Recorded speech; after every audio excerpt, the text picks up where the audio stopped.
آپ وحی کی طرف متوجہ ہو جائے، قرآن کریم کی آیتیں غور سے سنیں، آپ کے سینے میں قرآن کو بسانا یہ میری ذمہ داری ہے. میں آپ کو ایسا حافظ عطا کروں گا کہ آپ سنیں گے اور آپ کو وحی اور قرآن کریم کی آیتیں یاد ہو جائیں.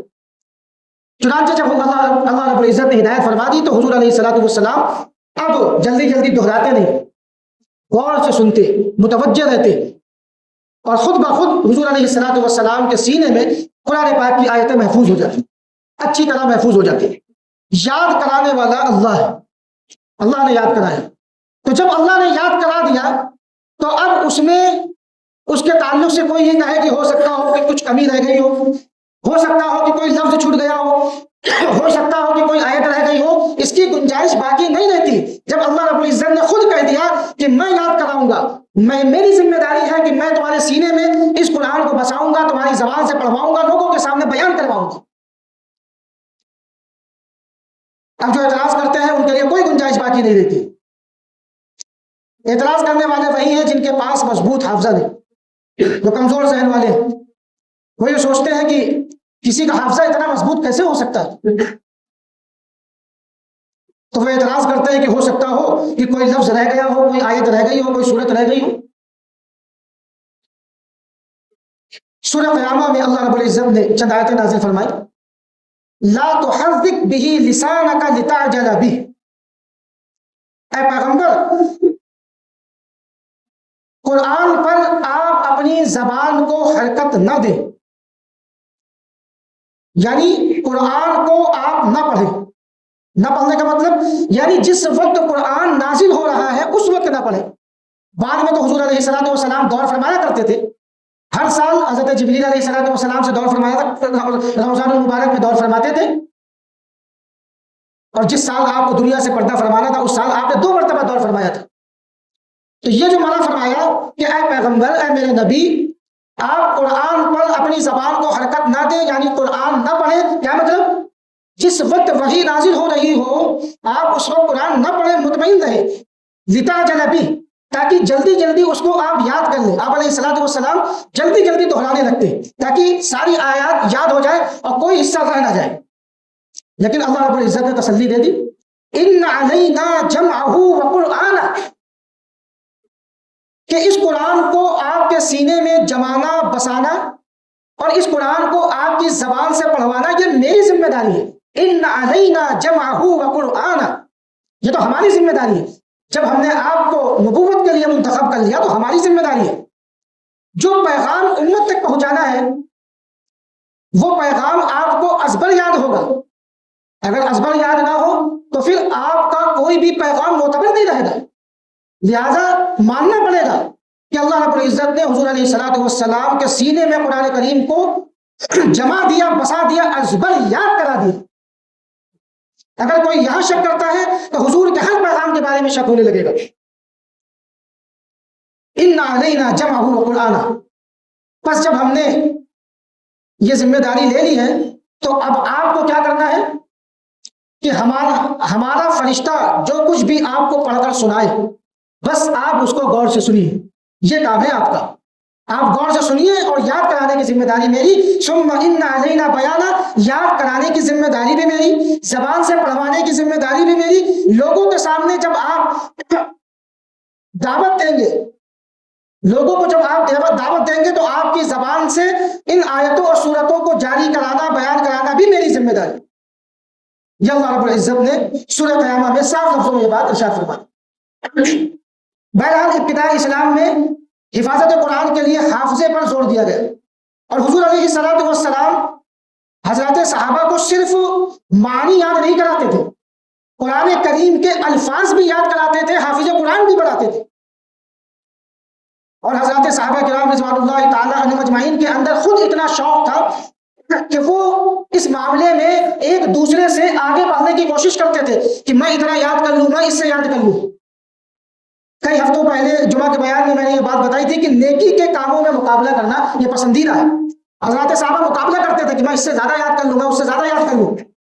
خواتین کا یہ جذبہ تھا کہ خواتین نے اپنے شوہروں سے کہہ دیا تھا کہ ہمیں مہر میں مال نہیں چاہیے، مہر میں ہمیں قرآن چاہیے. آپ مہر میں ہمیں قرآن کی آیتیں سکھلائیں، قرآن کی سورتیں یاد کروائیں.